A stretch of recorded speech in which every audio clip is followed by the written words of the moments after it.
Who's sitting right there, Janice? Okay. All right, you guys, we have some great training. Let's make sure we have high energy, right? Yeah. Remember, the crowd makes the speaker, not the speaker, makes the crowd. So bring the energy so that these two trainers can really deliver tonight, okay?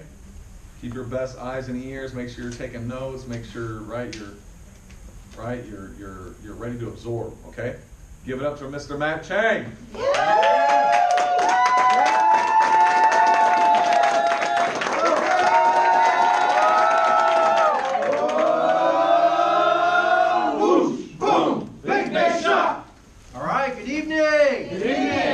Fired up? Yeah. All right, we are halfway through the month. Are you satisfied with where you're at? No. No. No. Okay. Good thing is, or the great thing I should say, you can start again tomorrow. And reset. You can reset it, right? Starting tomorrow. All right, my topic today, if you guys haven't seen, right, is on personal self-development. Okay? And this is a big deal, especially being in our, not only just in our industry, but you plan on building a business, leading a hierarchy, right? Now we're talking about hierarchy of like 1,000, 2,000, 5,000 plus people, right? And the reason you develop that is because leadership is the highest paid profession no matter what industry it is. I mean, you could be selling thigh cream making $1 million a year if you have the right skills and the right influence, all right? I want you guys to write this down. You are compensated primarily on value, not time. That's by the great Jim Rohn. Okay. A lot of people settle for just earning $10, $15, $20 an hour. But I mean, if you really do the math, I mean, if you're even making $25 an hour, you're probably only making about 40 grand a year. So now how do you do that? It's through your self-development. Your self-development drives everything. Your mental toughness is part of that. Your belief is also included in that, right? Your conviction, your compassion for what you do. And that's all through your self-development. Something I'm going to read here out of the book I'm reading right now is How Successful People Lead. Okay. So the bigger question too right now is, what book are you reading? And how many books have you read this year? You guys realize that if you read 10 pages a day, that's 300 pages in a month, that's a book a month. And you're telling me you can't sacrifice or invest in yourself 20 to 25 minutes a day. That's how simple it is. I mean, granted, yes, I understand we all live busy lives. I mean, today I did 4 appointments today. I was late to pregame, right? I drove all the way from Cal State San Bernardino here. Or Cal State San Bernardino to Colton and then Colton to here. In traffic, and I was like 15 minutes late. By the way, I still beat a lot of you guys too. Which shouldn't happen, right? But here's something that really caught my attention reading this book. It says, growing leaders is the most effective way to realize a vision. Okay? You guys have to understand, leadership is not only just duplicating yourself, right? Like, I'm so proud of Anthony because he's slowly but surely already becoming independent from me. Like, doesn't really need me for much except for probably doing a couple one-on-ones here and there. But he's booking his own appointments, doing his own some one-on-ones, doing his own KTPs, right? But the true point of leadership is developing other leaders. Because it doesn't matter how many people you're actually leading, but how many of those people can lead others to run an organization efficiently, right? So John Maxwell writes in this book, companies get better when their people get better. That's why investing in people always gives a positive return to an organization. Everything rises and falls on leadership. And I'll also correlate one of his other books, 21 Irrefutable Laws of Leadership. Right? If you've ever read that book, the very first chapter says the law of the lid. So what that means is, as an example, the most money I've ever made in WFG in a month is just shy of $15,000. Right? So that's my lid.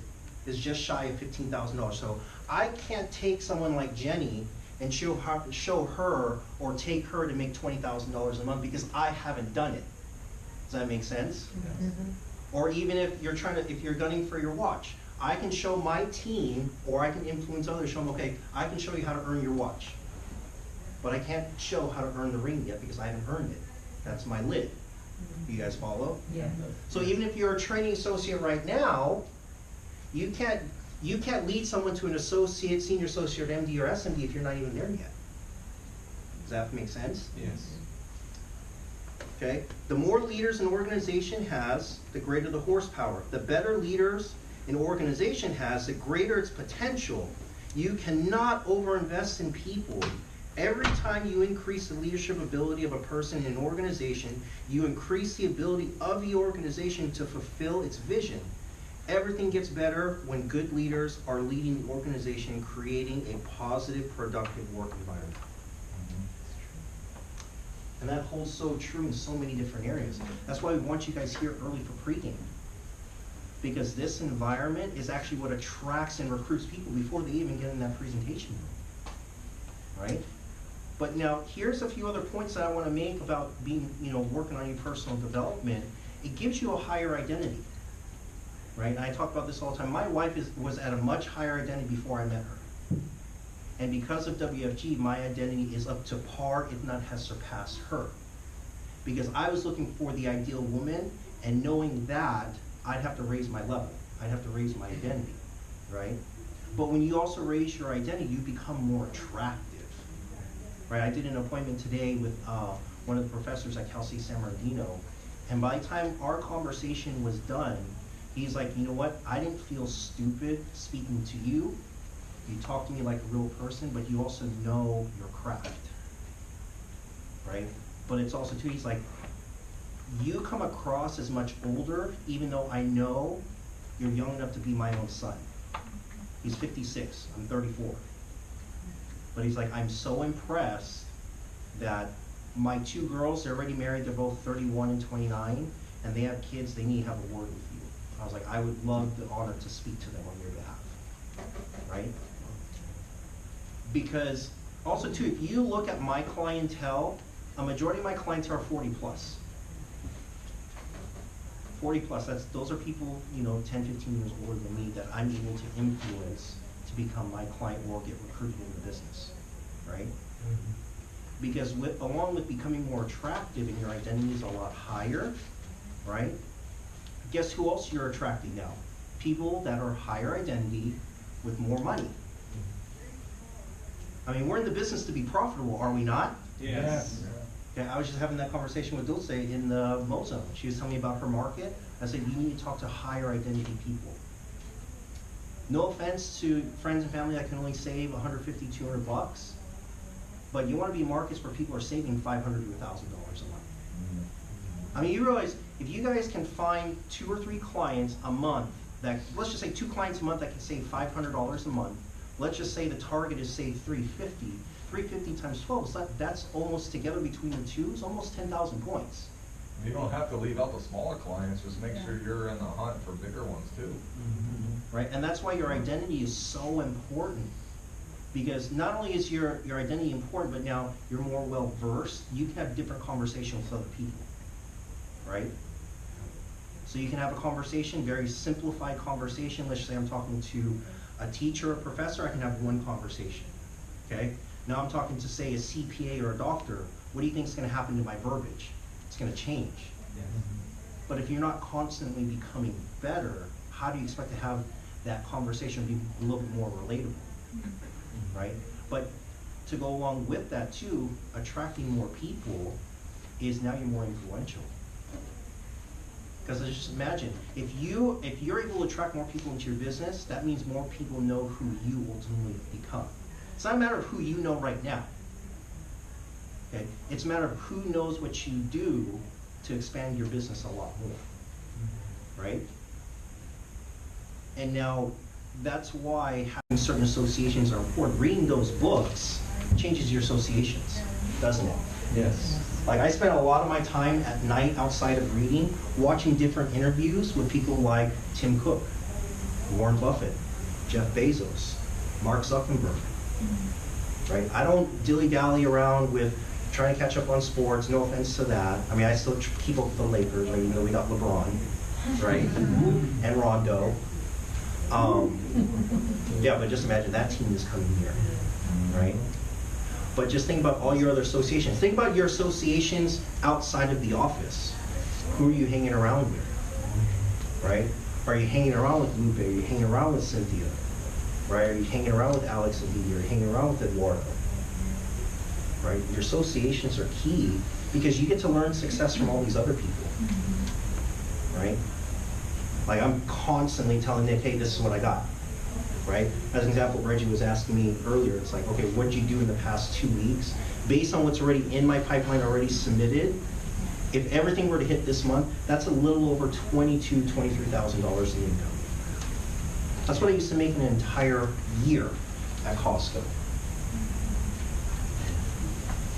Can you imagine? And what we talk about, turning your annual income into your monthly income, yeah, totally true. Already done it. Already done it. But it comes down to your self-development and how disciplined you are about it every single day, right? So if I were to go around the room, could everybody tell me exactly what book you're reading? Yes, because see that? If you're not investing in yourself, what are you really doing? Like, what are you really doing to reinvest in yourself? You know, that's why people go to school. They invest in themselves to earn more skills so they can earn a better paying job. Why not just become a better leader, recruit a whole bunch of people and lead a whole organization where you can earn a couple $1 million passive income? When you look at like somebody like Swan Wind, doesn't write one sale at all, travels all around all around the United States and Canada and just coaches and mentors his team. The dude's making like $20 million a year because he's leading an organization, right? And I don't care what anybody ever tells me. All my friends and all my families that tell me, dude, you're crazy for reading that book, blah blah blah blah blah. Right? I get it. They don't understand. We're brainwashed. I'm drinking the Kool-Aid. Right? But guess what? I'm glad to drink that Kool-Aid. Because I am living a much better life, and I'm so blessed because of this company and because of the self-development. Right? So as I wrap up, I'm going to give you guys a good list of books, and you guys have probably heard them before. Right? And especially if you're brand new, maybe within the past 6 months of being in WFG, this is a good standard. One of the first books you want to read is 21 Irrefutable Laws of Leadership. That is a great staple. That is one of my favorite books when it comes to leadership. What was it? 21 Irrefutable Laws of Leadership by John Maxwell. Okay, the next few books are going to be by John Maxwell as well. The 17 Indisputable Laws of Teamwork. Because obviously you're going to be leading a team. You want to learn how to work with them and learn how to relate. Right, that is key. Because everybody in here, we all have different personalities, don't we? Yes. So being, something I've learned from Nick a very long time ago is not only being a chameleon out in the field, but learning how to relate to other people, to influence them, believe in them, so that they get a result. Right? Nick's poured enough belief into me, I'm not going nowhere. You guys, and I said this before, there was a time in my career at WFG where I was just a lonely for like almost 4 years. But Nick just kept pouring his belief in me over and over and over again. Alex and me over and over and over again, which I appreciate. Right? Because in corporate America, do we even get that? No. Right? They have no financial interest in making us better, but here we do. Right? One of my other favorite books from John Maxwell, The 5 Levels of Leadership. That is a great book. Okay? One of the core books in WFG, the BFS or the System Manual. Like if I asked you, could you tell me the 6 steps of the system? Right? Could you tell me the 8 filters? How well do you understand our system? How are you going to run the business unless you understand the system? Right? Another one of my favorite books being in WFG, Building People by Swan Wind. And The System Builder. Okay? Let me kind of give you guys some hints. Okay, the BFS system manual is the foundation, the how-to of WFG. The system builder is the human psychology behind the business. Why do we do your 3 and 3? Why do we do BPMs? Why do we go out in the field? Why do we do pop buys? Why do you bring a friend along with you when you go prospect? Right? Or why you never want to go out in the field by yourself if you can bring a teammate with you. Right? Like, I wish I could take my team on all these appointments I'm doing.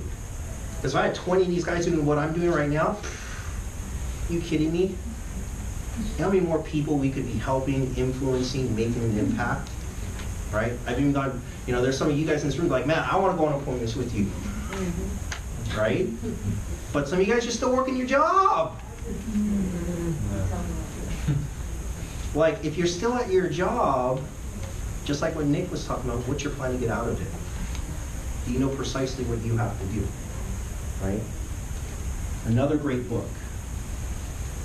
Okay, Pushing Up People by Art Williams. That book is all about EPR. Encourage, praise, and recognize. Which I don't do enough. Right? Which I'm still learning how to do. Great core book, How to Win Friends and Influence People. Right? It's just a conversation on how you influence people. That's it. Right? I don't know if you guys have read this book before, The Greatest Salesman in the World. It's a great book. Very short read, it's just about as big as this. Right? Relentless by Tim Grover. By the way, guys, I'll kind of pre-frame it. He has no filter in that book and in the audio. But you want Which, by the way, he is speaking at our Wolf Bowl. He is our guest speaker at Wolf Bowl. Hey! That's a big freaking deal. That's like my all-time favorite book. I love listening to that over and over.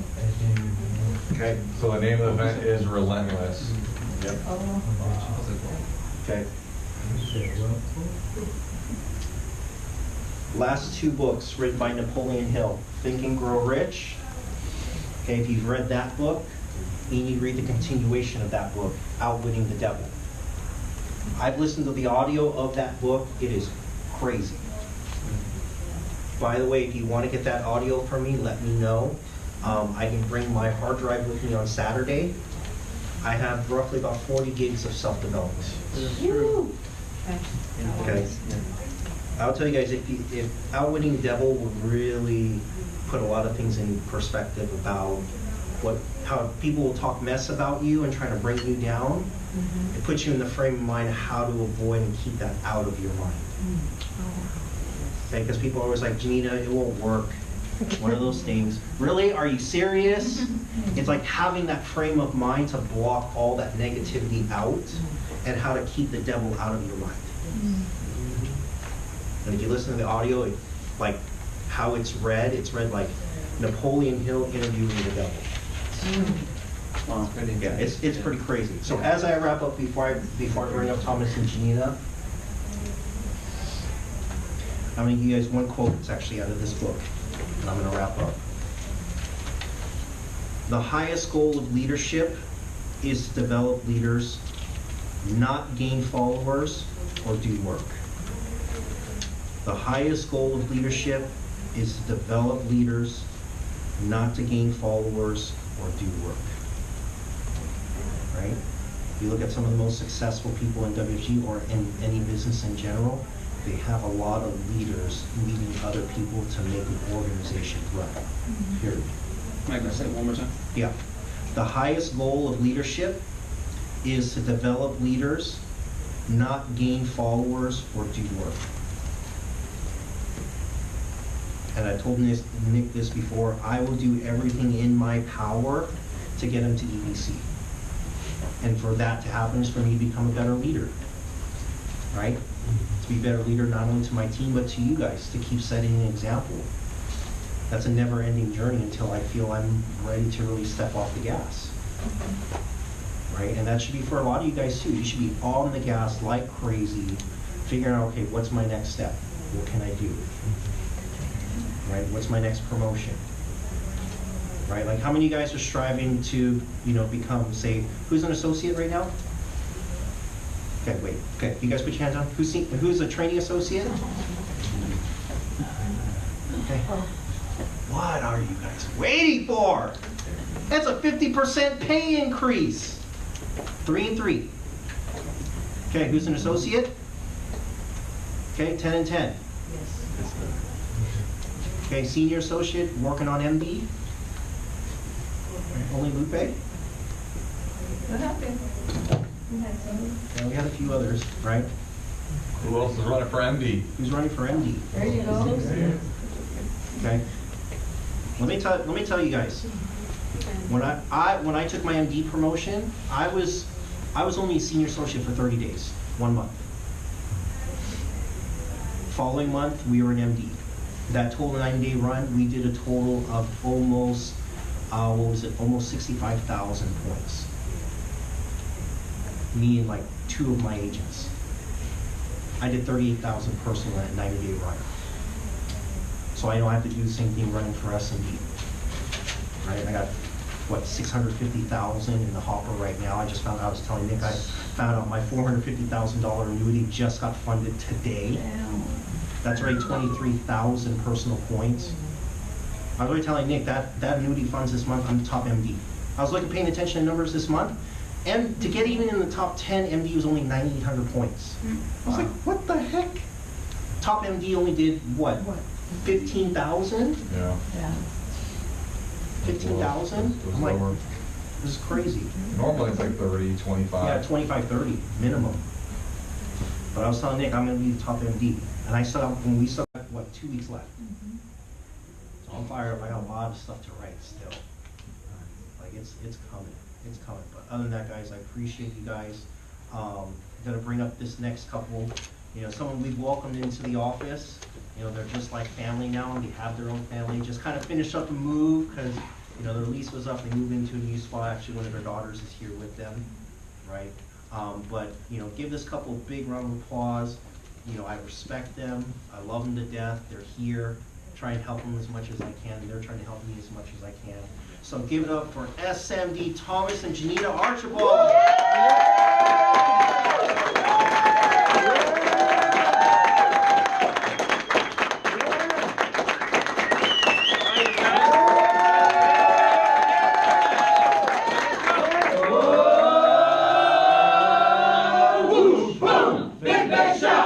Man, you guys, how would you like to have a Matt Chang on your team? Yeah, I would, man, absolutely. Take 5 of them. All right, so our topic tonight is power couple.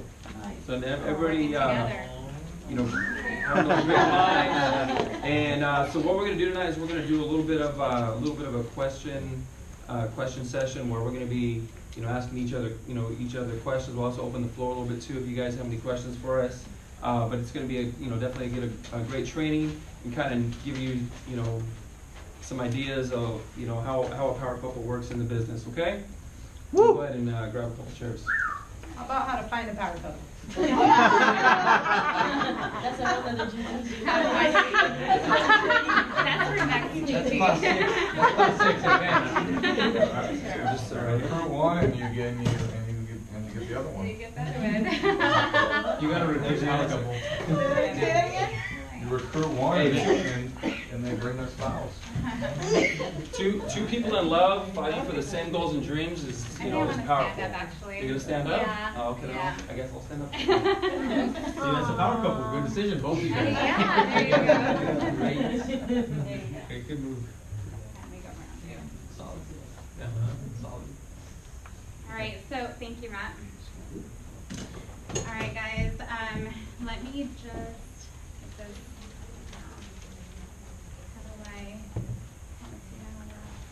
All right, so basically today we want to cover a few things with you. Working together in business, Thomas and I have been married for 17 years. We have 3 beautiful children, 16, 14, and 8. Yes, I'm one of those moms that kind of say Angelina, Joshua, Tyler, when I'm calling one specific person, but being a mom, you have that crazy mindset, I'm like on the go, right? And, we, are working together as, thank you so much, working together in business, it can definitely, you know, take you into a different mindset, you know, and we're going to cover that with you guys, how to overcome that mentality, you know, that negative mindset to that positive mindset, the roles that we play in business together, and our, you know, knowing our personality traits, what our strengths and our weaknesses are in the business. So we're going to cover with you guys what we're going to be covering, and as far as what we do in our roles in the business, and also to, you know, to tell you guys, you know, the obstacles that we overcame, you know, when we started, where we are right now, and how we're gonna get out of that, you know, that mindset that maybe some of you guys may have been in. But Thomas, I'm gonna ask Thomas some questions. He's gonna ask me some questions. It's gonna be a little bit, you know, more of a questions and answers, and then we wanna take it where you guys ask us some questions, if any. But I'm gonna have Thomas tell you guys how we actually met. Genina, sorry to interrupt. Guests are ready, guys, so if you have a guest, go ahead and please attend to your guests. So yeah, absolutely. Well, you know, so you know, first off, I do want to, I do want to thank God because, you know, for bringing Genina into my life, because she's an amazing blessing. She's an amazing mom. She's an amazing wife. You know, we've been married going on 17 years, and she's an amazing business partner. And she's part, she's the rock that holds us together. So, but you know, I'm very, very blessed. But you know, I never thought that I was gonna be lucky enough to have a woman like her. But so yeah, so it's, you know, funny story, you know, how we met. So we actually met kind of like a blind date. So we actually met at Miguel's in Fontana. But there's more to the story. We also met through social media. So and I didn't even. It wasn't me though, you guys. It was not me. I would never meet anyone like this, but it was actually my brother who was talking to him. So long story short, I was in a relationship before. I moved back home with my dad, and my dad and my brother had like this bachelor pad thing going on. And so I killed their mojo. So he wanted me out of the house. He's like, you need to get a boyfriend. You were like over here cleaning. You're making all of us clean. Like, you need to get a boyfriend. So it was my brother that he was talking to. And you know, I was. But it was her picture though, okay? So that's clear. All right. So, but you know, I was a little bit of a shy guy back then, and so I didn't really go out and, you know, approach approach women. It was a little bit more easy for me just to talk that way. But you know, I got lucky. So, you know, when I remember, you know, when I met her at Miguel's, she was coming out of the car. I was like, man, you know, she's a beautiful lady. And so we ended up going, and we actually went back to your house in Fontana. Dang, on the first day? No. Yeah. Close the deal. Not yet. Hey, I can close though. First off, I was not sure if I was going to take him. Like, you know, I had my brother I had a friend with me. My brother was in the back seat because I was like, you put me through this, you're going to be in the back seat. I don't want to meet this guy. I was working at Circuit City at that time. So I had my red shirt, my khaki pants, and I was like, I'm not changing for anybody. I am not going to go. I'm going to go because I feel bad that this guy's, you know, at Miguel's down the street. So I'll just go because I want some burritos anyway, so whatever. So I went down, and he was really nice, but I was like, is he like gay or what is going on? Because he had this like see-through shirt. No joke. He had a silver, like this color shirt. Night of the Roxbury. It was, yes. I was like, Well played, oh my sir. God, Well like, played. what is going on here? He was but the sweetest guy ever. Like from first, you know, that first moment, that shake, he was very nervous. What a boss. And, you know, his personality was just awesome. You know, nothing that I had ever met before, you know, it's just, so yes, we went back. My dad lives down the street. My dad was home, so I was like, okay, we're safe, or, you know, he's gonna follow us. So he went back, and we went walking around, And he talked about the shirt. He's like, I didn't know what to wear. It was just whatever I grabbed. Trying to impress. He didn't have his glasses, and if you know Thomas, you really cannot see anything. So he don't wear his glasses. And so I'm like, oh, you know, so once you put your glasses, you'll know that it's see-through, right? Like, so, but it was just a great moment. 6 months later, I married the dude, right? Close that. Like, You must have done something right. yes, but he proposed in bed. So like, I was like, okay, we're good. I didn't know where you were going now. Look at your daughter's face right now.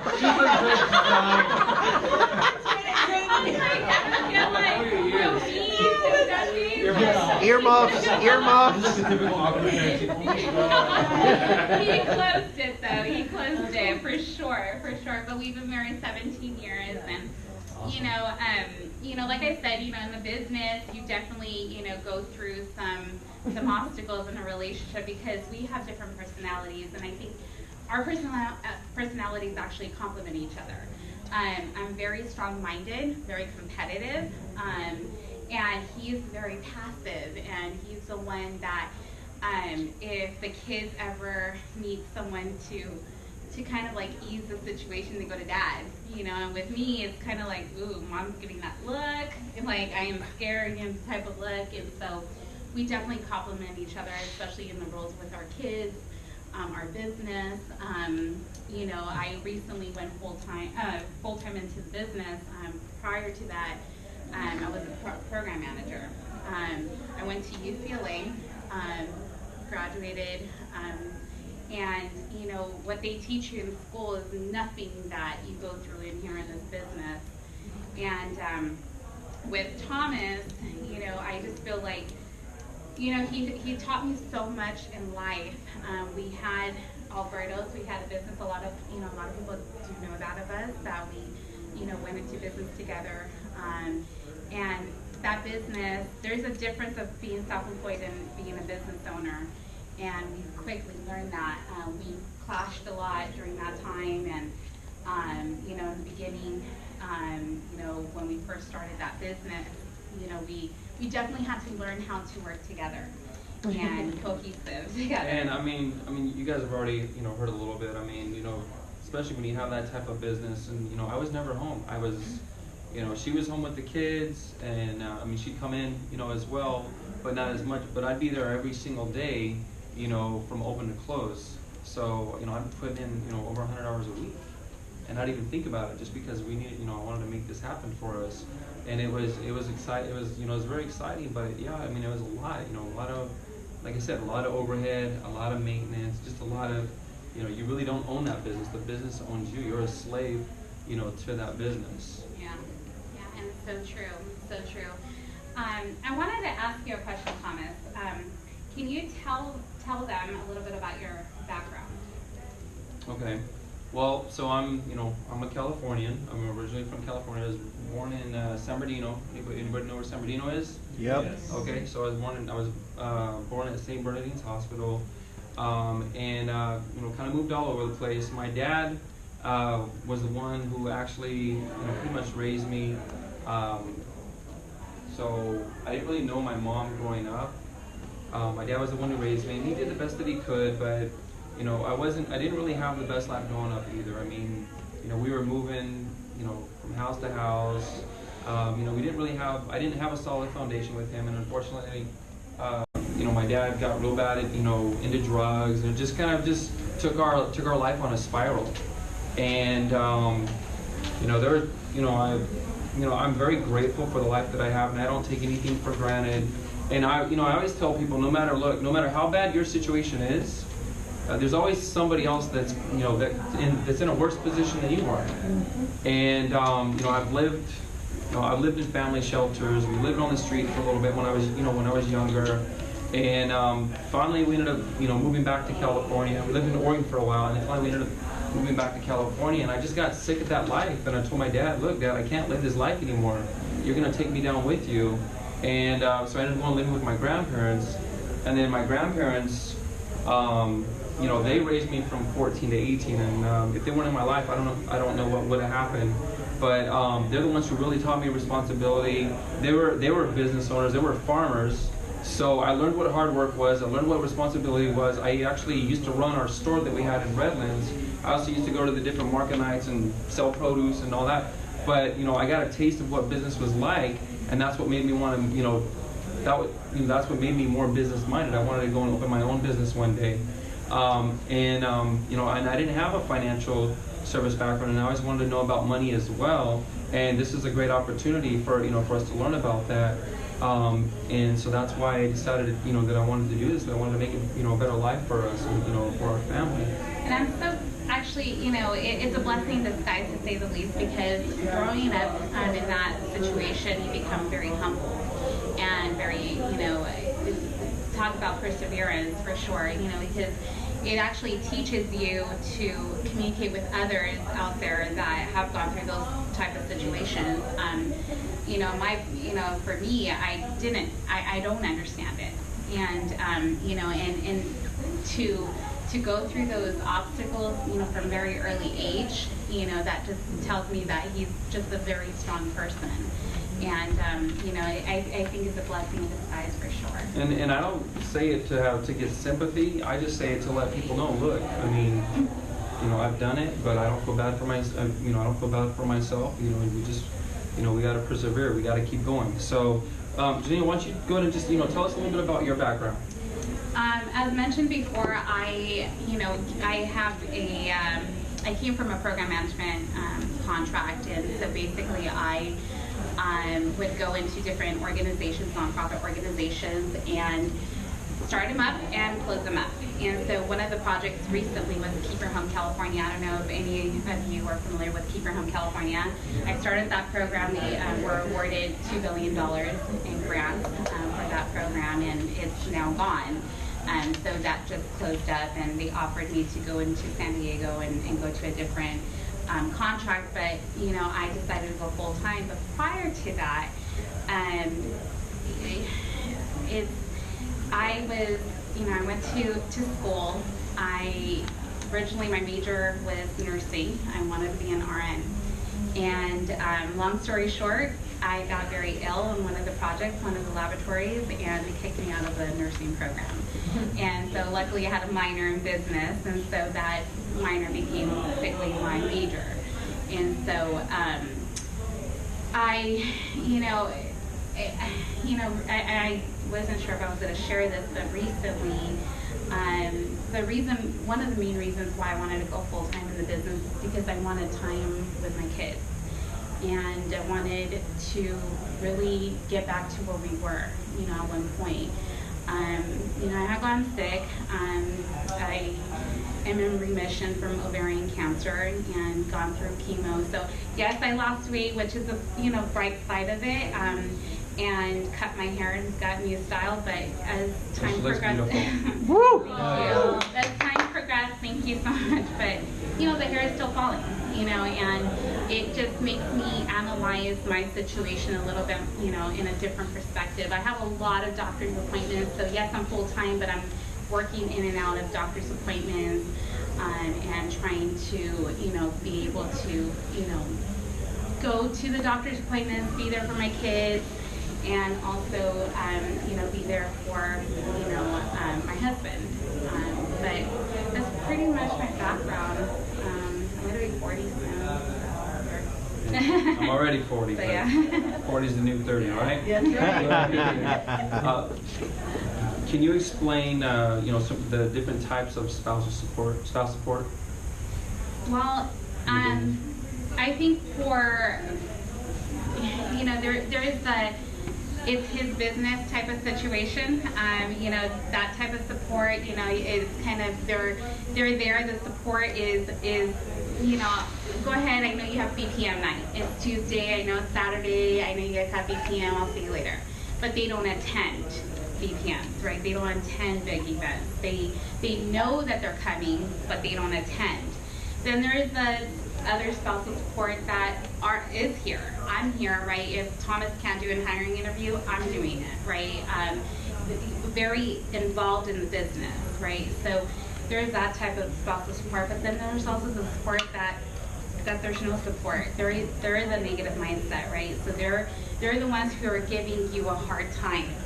And, you know, why are you going? You know, I put this in here. You have the new associate, you have an agent, right? And then you have the spouse that, you know, sees the negative side. So obviously this is the positive side. So they think that they would be a fool not to do this business. The negative spouse thinks only a fool would do this business. Believes this business makes total sense. Believes this business makes no sense for the spouse that's negative. The positive spouse sees the money they will make. Negative spouse sees the money that they will spend. Believes they can't afford to do this. Believes that they can't afford to do this. Envisions the time and freedom they will gain in the future, and then the spouse envisions the time and freedom they will lose in the present. Sees a legitimate strategy for building wealth, and the negative sees Mickey Mouse scheme to get rich quick. Then positive sees a chance to get out of debt. Negative sees a chance to get into more debt. The positive sees a reason to be excited. The negative sees a reason not to be excited. The positive, why do you have to rain on my parade? Negative, why can't you see this is a stupid notion? Positive is, why do you have to be so negative? And the negative is, why do you think you'll ever succeed in this? And why can't you be happy for my dreams? And then the negative, I'm trying to save you from making a mistake. And this is very true. I hear this a lot from different spouses. You know, they make every single excuse in the book to not be here, to not be supportive, and to be honest with you, it's changing your mentality, right? So if your spouse is in here, you're married or have a significant other, and they're not here, just remember that it's you that's sitting in these chairs, right? So always think positive and don't let anyone, you know, kill your dreams. So that's what I would say, you know, about the different spousal support. Do you have anything to add on that? Yeah, I mean, let me ask you a question. You know, in the beginning, when we first started the business, would you say that you were the supportive spouse? I wasn't at all. Because previous to that, I had started Primerica before I met him, and I didn't do well in Primerica, and not because of I just didn't try. I didn't try. I wasn't involved as much, and I was basically just wanting his attention, and I was in this mindset, to be honest with you. And it wasn't until a big event, and it was Walpole actually, that there is a panel of different spouses that actually went up on stage to talk about the same topic, and it was a certain thing that someone said that just changed my mindset completely. So it is very important to take your spouse, to take him to these big events, because that's what changed me and got me to be involved in the business. And I mean, when I used to, and I still do it today, but I mean, when I first got started, I used to talk about WFG 24 hours a day. I mean, I used to, we're always, even when we're together, when we're going out on date or whatever, I'm always looking for people, always wanting to prospect. But there's got to be that balance there too. I mean, it's okay to prospect, but you got to have that quality, make sure that you make that time with your spouse as well. Yeah. Thomas, what would you say that the few challenges in your personal life recently, that caused you to kind of draw back from the business, and how did you overcome that? Well, I mean, we'll talk about that, but let me just, we don't want to, we shouldn't make excuses. I mean, when we started the business, we were going all the way, out to LA. So we were driving all the way out to Woodland Hills. So for pretty much 4 years. So when people tell me about distance, oh, it's too far, and I don't accept that excuse because I did it myself. So, and we did go through a lot of challenges. We had 2 cars, and then I got in a car accident, and then we were down to 1 car. And then I remember, a couple times, we went to these different business boot camps, called Inner Circle, and you know, I remember our third class, and I found out, you know, my brother passed away while I was in this class, or while we were in this, you know, going through this. Yeah. So I mean, to back up, we're under JR and Michelle Mejia. Michelle's my cousin, so that's the reason, one of the main reasons why we were going to LA all the time for all these years. But yes, I do remember that it was during elite class, or not elite class. It was Inner Circle. Oh, Inner Circle. And I got a phone call. His mom was texting and calling, and obviously you can't answer the phone, and I just snuck out, and she's like, it's an emergency. So his brother was murdered, and she called me, and I didn't know how to tell him because I just broke down in the hallways. So I had to call my cousin Michelle. I'm like, I need you to, because if you are in these classes, if you walk out, you lose points. It goes based on a point system. Yep. Okay, and so I'm like, I don't know what to do, and she's like, we're gonna make an exception. I'm gonna pull him out. So I pulled him out, and she allowed us to go ahead and leave. I didn't tell him until we got home, and she wanted to be the one who told him, which is understandable, you know, for the mom to share that with her son. And I remember that day, Thomas, you know, he's very positive, and he's the one who lifts me up when I'm having a bad day. And I've never seen my husband, you know, just break down, you know, and he completely changed. He shut down completely.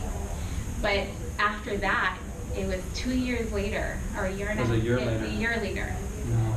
His son, right? No. So, go ahead. My brother's wife. Yeah. Oh, So yeah. a year later, my brother's wife passed away. She ended up having we believe she couldn't handle the pain, and so she took her life by overdosing. And that was a year later. That was during Inner Circle as well. So, because we tried it again, right? So then 2 years later, so they left behind 2 children, okay?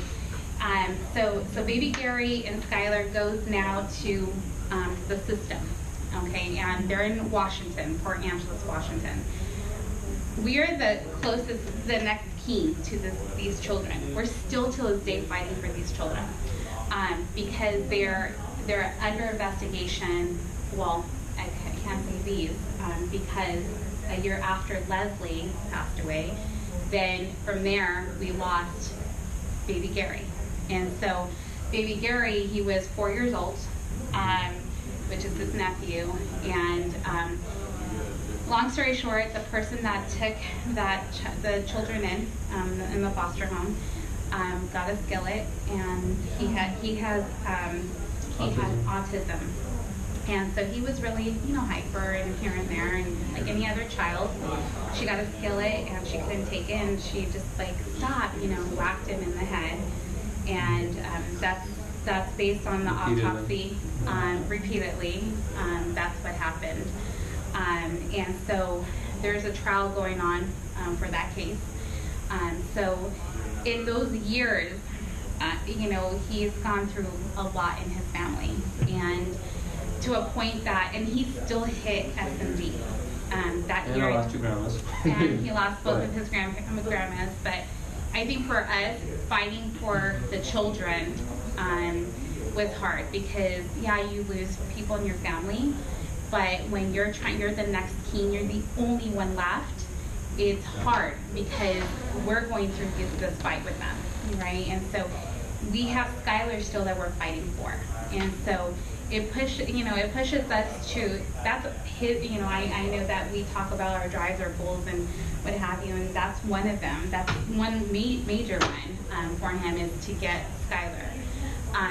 But again, you know, because of what happened, there's situation or steps that we have to go through. And then, you know, and again, baby Gary, we lost baby Gary, and he still hit SMD. I don't know. It's just one of those things that you, as a spouse, you have to you know, you have to understand your significant other, where they're coming from, because sometimes, you know, we can get mad at our spouse for not doing what we know that they can do. So this past year, our business kind of just, you know, went down, you know, and for him, again, I never realized it until he told me, you know, it's just all those medical bills, everything that you've gone through this year, you know, going through chemo, going through radiation, it just, I didn't realize it had affected him. And so as a spouse, all you can do is, you know, give that support and give that push. So we motivate each other. And so I think it's really important, whatever trials you guys are going through. I mean, we had an office, we did the executive sweeping, that didn't work. You know, we're like, okay, this West LA is going 2 hours, this is not working, what are we gonna do? And so this year has really affected us in that way, because we had an SMD under us, right? So Andrew LaPere was our SMD. We had multiple MDs under us. We had a whole team in LA, and we lost everyone. We lost everyone in West LA.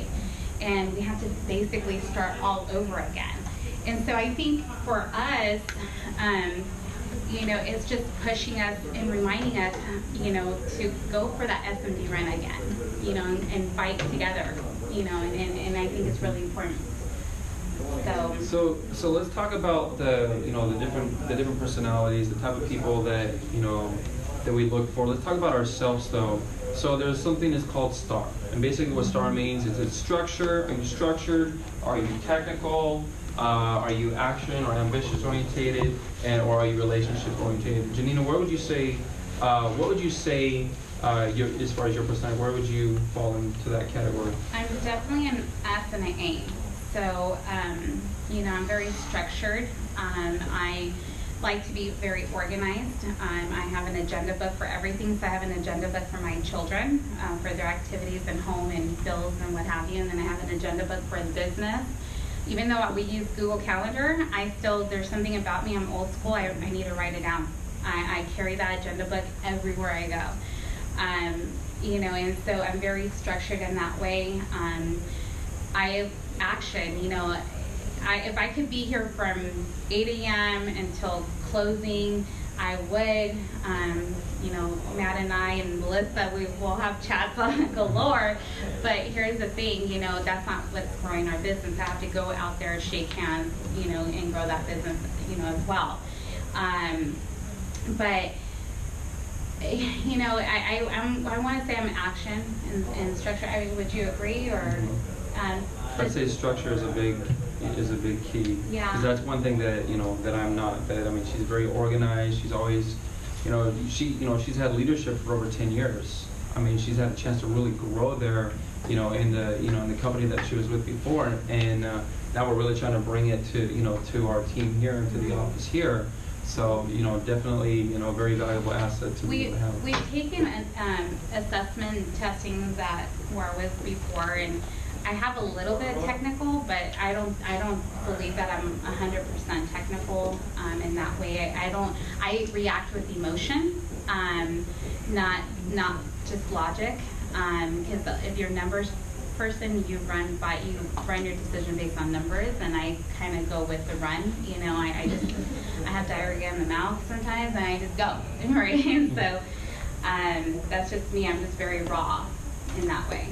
Well, what would you say you are? I would say that I'm action as long as I have the game plan, as long as I have the goal there, you know, and know what I'm gonna do. I would say I'm action, and I would also say one of my biggest qualities too is I'm very, very relationship oriented, where I can really relate to people, you know, their personalities. I'm just very caring, to just have a very big heart, which is good, but it can also hurt you as well, because, you know, we want people to grow here, but, you know, we don't want to babysit people too long either. We want to make, you know, we want to get them, you know, dependent and then move on and help others and still be there for all of our team, but yet help everybody grow.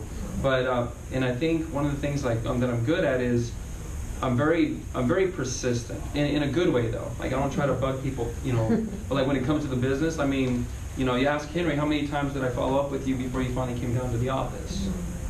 right? How many times was it? So it was only 4, but still, I mean, you know, just keep on following up with people and following up with people. And you got to remember in this business, you know, it's all about timing. It's not that they're not interested. It's just, you know, the timing is off for them. So that's something that's very important as well. Yeah, and you know, I feel like being married, it's based on commitment, right? 100% commitment to one another. In any relationship that you're in, you should be 100% committed to that relationship. It's the same thing with WFG. Never give up on your spouse. You know, when your spouse has a rough day, you know, motivate them, and you know, and when you're having a rough day in the business, you know, that's why we're here for each other. You know, to motivate one another. And so, just I think that's really important as well.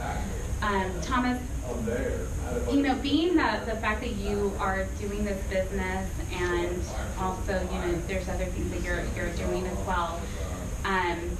How do you feel, you know, being away from events, from your kids, and you know, not always being at home, you know, to go to birthday parties or what have you?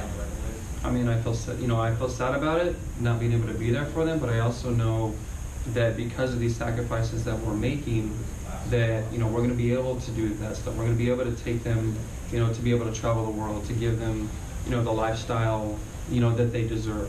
So it's definitely, the sacrifices are definitely worth it. Mm-hmm. And I want to go ahead and bring my daughter up. I'm going to ask her a few questions because I think it's important for those that have children, how their children react in the business, and always just to remind you guys, you know, why you guys are doing this business. You know, obviously for parents, it's our whys. My biggest fear is being broke and not being able to provide for my child and our children. But also the fact that we, you know, just not being able to show them what a true leadership, because I feel like every child should learn leadership of some sort, right? And so, you know, if they see us watching Netflix all day and sitting around, and you know, that's what you're developing them that way. And so if you're not fighting, then they're not going to be fighting in the future. They're going to be asking you guys, hey, can I borrow money? I'm short on my car payment. And that's not happening. So I wanted to ask you a few questions, and this is not by any way scripted. This is by, you know, she doesn't even know. I told her I might have her come in. I just wanted to ask her a few questions, or if you guys had questions for her or anything. So this is raw and real. So hi, everyone. Our daughter Angelina. Yeah. You don't look like them, but Like that. Disclaimer. Yeah, disclaimer. You're there for people. Mama, why do you think that we do WFG? I think they do WFG because they love to help people, and they also want to create a better living for us.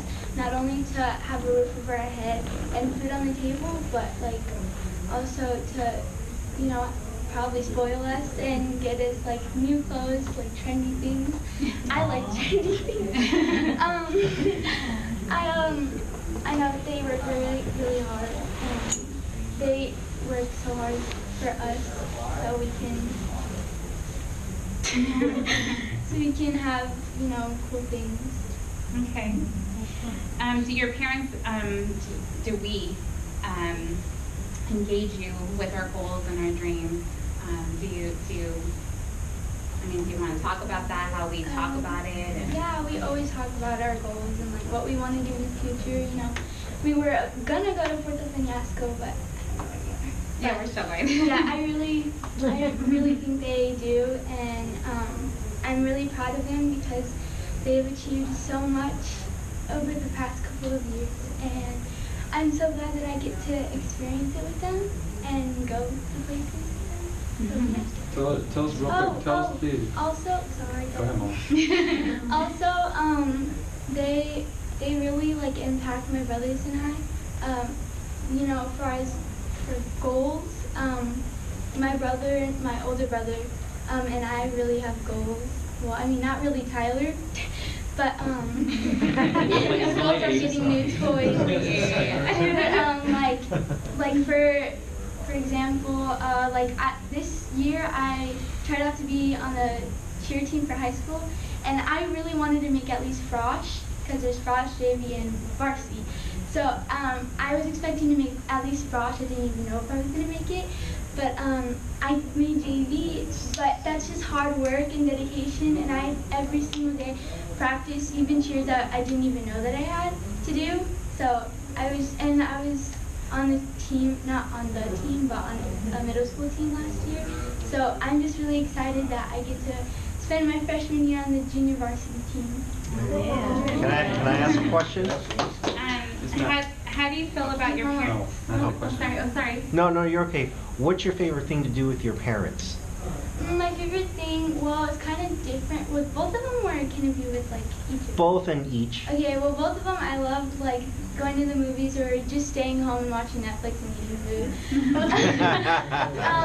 I personally We don't do that every day. That's once a week. If we yeah, it's not every day. With my mom, sometimes we go to the movies, just her and I, and it's a great bonding experience. Sorry, I sound really shaky, but it's a great bonding experience with us. And then my dad and I, we sometimes go get ice cream or yogurt after school when we have to wait for my brothers to get out. Usually on Wednesdays, but now we can't do that because Josh and I are going to school together. Or we go together to Prospect. Oh yeah, and Prospect, especially at the mall, that's the best thing in the world because I get something. That's like, if they say, let's go Prospect in the mall, I will go, yeah. Okay. Let me tell you, she's a closer. She has, she has a teacher that, A tutor that she was one of her guests. And my dad wasn't even there, so I was like, yes, I kid you not. So Miss Andrea came and she's like, oh, by the way, what's the address to the office?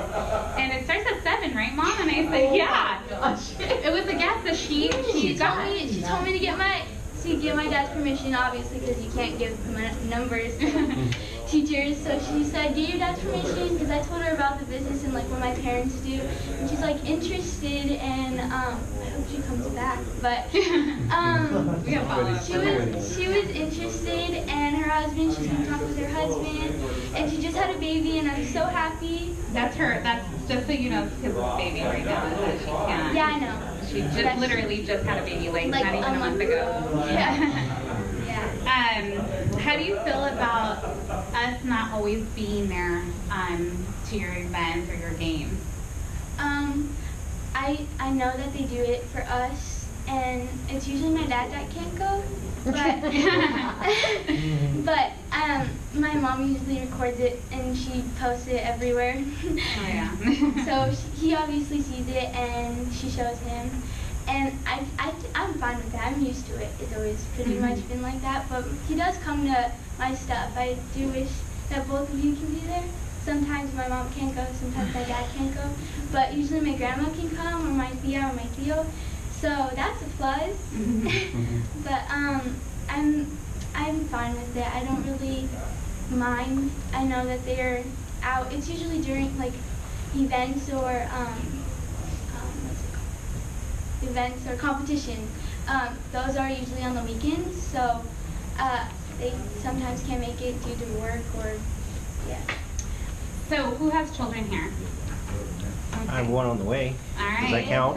So Angie, can you give them some nuggets or one nugget as far as, you know, give them advice as far as they're coming from a child, you know, and you know, how it is, you know, for you, knowing that we're not home, we have BPMs, we have events that you can attend, you know, just to remind everyone, you know, why they're doing that. Probably take them to things like Wellful, obviously. That is like my favorite thing ever. I love Wellful, it's the best thing. But, you know, give them as much as attention as like they can get from you. And I think that's pretty much, okay. Yeah, and you just, as they grow up, just let them know what you're doing. That's pretty much how I understand what they're doing. So, and know that you're doing it for them, for their attention, and not for their attention, but yeah, you know what I mean. Yeah, and one last thing, because we have to wrap up. Okay. Do you see yourself doing WFG in the future? Okay. I do. Once I turn 18, I plan to do it with my parents and go prospecting. But I also, once I graduate college, I would love to be a dermatologist. So being a dermatologist is like really important to me because I care about my skin, even though I have acne and like my brother and I have normal like a teenager. But I plan to do it on the side, and I think I'm sort of a people person. I know I seem really nervous right now, but I'm a people person, I think, and I can probably, talk to clients if they need help with anything, like if they talk about that they don't really have anything to do, like to work.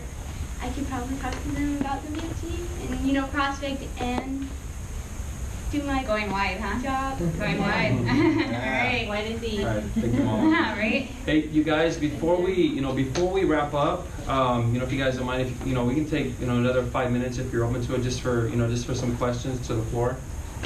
You guys have any questions that you?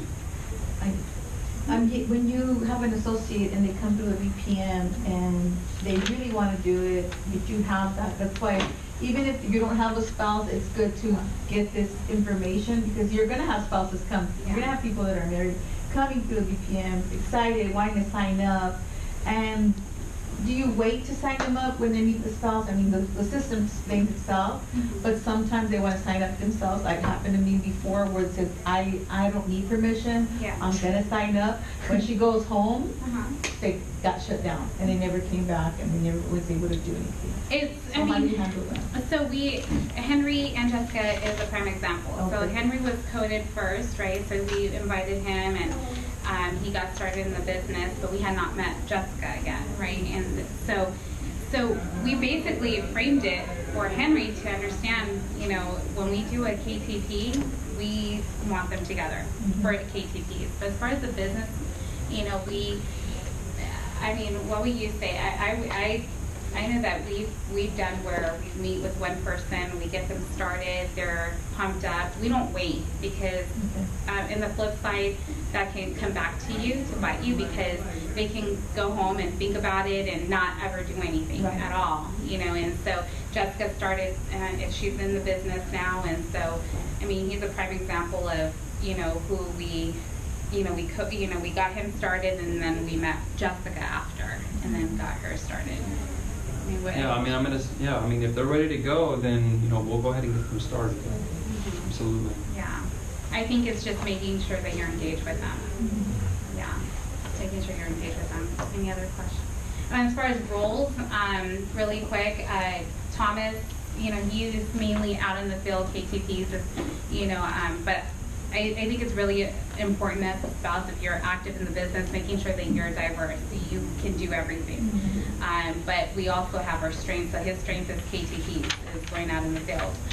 Mine is training and development and getting people started in the business license and what have you, because that's what the prime thing that when we in LA, that's all I focused on, right? And so did the admin, did all that follow-up, like the time-consuming type of thing, because, at one point, if you don't have a significant other, you're definitely going to need an assistant soon. Yeah. It's so time-consuming. It's actually KTPs and recruiting when I'm off. Yeah. So we definitely switch roles, but, our main thing is that he does KTPs, I do the development side of it.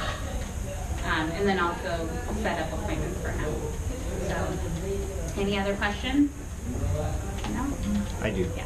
What do you guys do to help encourage each other at home, like being parents and spouses?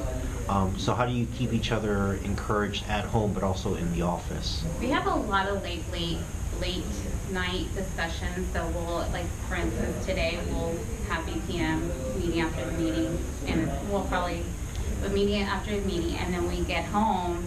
We wind down, and once we're wind down, we actually talk about our day. Throughout the day, we are, sending messages to each other. We call each other really quick, but it's not like we're having full-blown conversations. But we keep that fire and, ignited, and we go on date nights. We don't spend a lot of money. So Nick talked about that earlier. We canceled our cable. We don't drive luxury cars because we choose to save our money. Cars are paid, you know, a couple of cars are paid, but other than that, you know, we watch what we spend. Our kids, they know, go to clearance. We go to Hollister, she wants Hollister, go to the back, because that's where the clearance is at. So that's where we go. And so, you know, and it's just one of those things that we teach our children, you know, how to live that way as well. It's not that we can't afford it, but we definitely can't. I mean, we can't. My bank says that we can, but in reality, if you're in this business, you know that if you look at our bank, we technically can't, because you should have, Nick was saying, you know, do you have a game plan in place? You know, do you have 3 months of reserve? You know, how are you gonna go full time, you know, or 6 months, at a very minimum 3 months? You know, do you have a game plan to go part-time to full-time, you know? And if you don't have that, then you're not in a financial situation to do that, right? And so you definitely need to have 6 months worth of your expenses. Well, I have 3 children, you know, we have a lot of expenses, you know, a lot. And so just her cheerleading alone was $3 grand, you know, almost $3 grand, you know, that came out of nowhere, you know, and it's like, you have to have that money. There's no payment plans on that. You know, you have to have it and pay it, right? And so, you know, I think for us is just definitely talking to one another and communicating, you know, and one example is, you know, if I see someone is taking up too much of his time, then I have to kind of pull him away and say, hey, you know, yeah. Like, so like, time to cut that vocal cord, you know, at some point, you know, so he gets it. Or it's just, we've been married for 17 years. He just, as, you know, he gives me that eye, I'm like, oh, you know, like, yeah. I was like, okay, then no, we're done. So, yeah. All right, guys. Thank you, guys. Sorry Thank you for the time, but all right.